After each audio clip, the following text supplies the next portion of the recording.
on, guys? We just wanted to talk to you about a D13 repair that we have in the shop right now. So yeah, it came in with a bad camshaft. So right here we got us a D13 cam. As you can see, the injector lobe is shot on it. Some pittings on there. So yeah, you got your, this is where your cam bearings go. Intake, injector, exhaust, and your Jake rocker lobes. This is your EGR cooler. Just wanted to show you where it's located on the D13. Exhaust manifold is obviously going to get bolted on here. Got your turbo right here, turbo oil drain pipe, and your EGR cooler right here. Below it you got the oil cooler, oil filter housing. Oil cooler is, so to replace your oil cooler, you're gonna have to remove the turbo, EGR cooler, and you're gonna have to remove your oil cooler housing. Coolers right behind it. Water pump up in front. Coolant filter. Got your fan hub up in front. Fan hub, if it's going out, you'll notice some rust or metal shavings around on the back side of the hub. Starter right below, you can see that.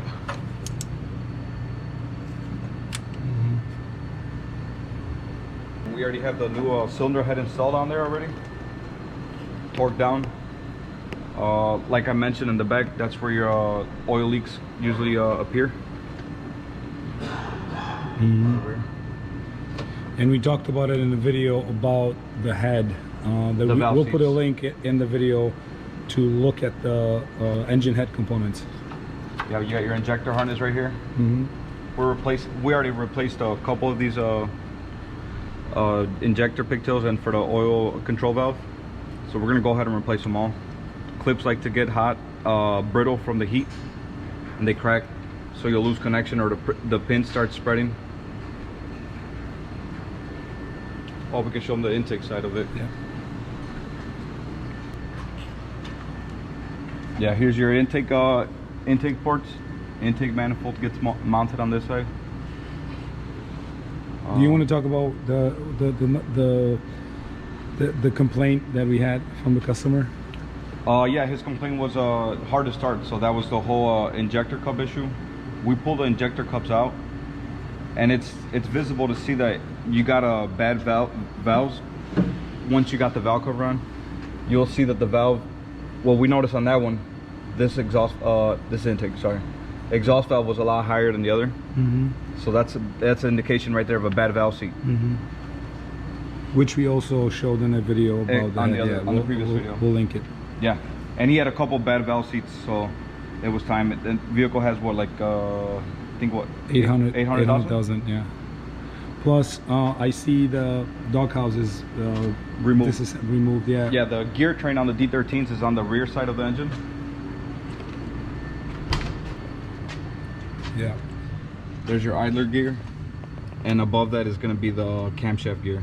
So, why is the gear train in the back of the engine on the D13, unlike it is on the D12, which is in the front? They claimed that the cooling was supposedly better. Really? To keep the gear train in the back.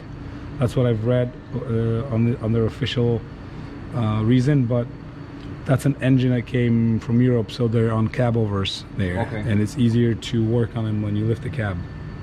Another thing I can think of is well, the updated injector harness between the D12 and the D13. D12s had the injector harness on the left rear corner.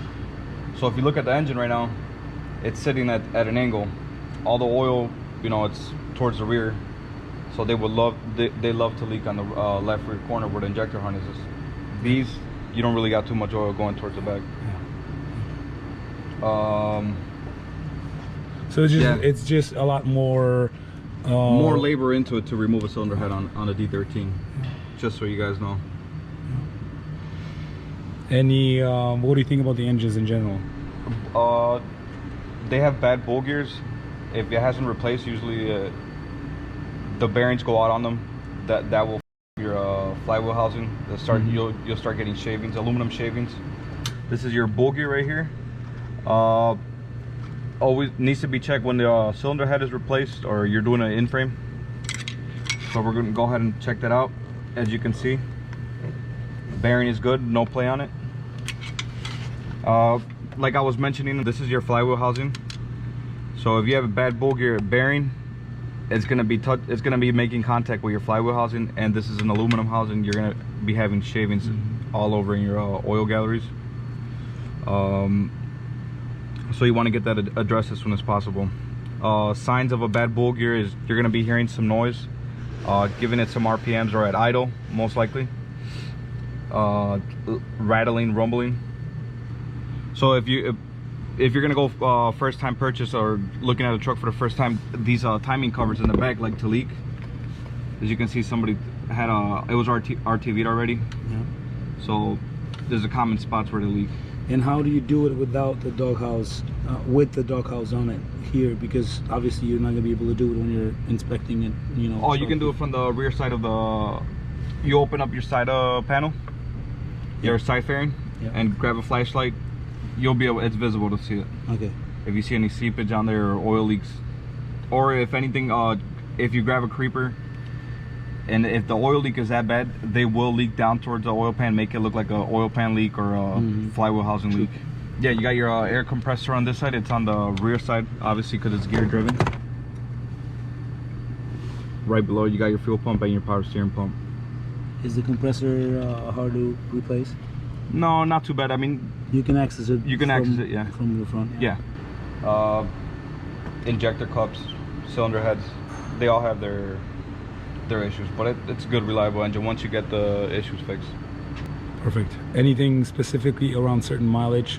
Let's say 400,000, 600,000, 800,000. Right around that range, 4 to 6. I would say you're gonna have to be doing injector cups. I would say so. Injectors with the cups, and then around 800,000, expect to do a cylinder head, more or less. All depends on number one, running the overheads. Overall maintenance. Yeah. Perfect. Awesome. Thank you guys for watching. Subscribe if you haven't. Watch out for new videos, and we'll talk to you soon.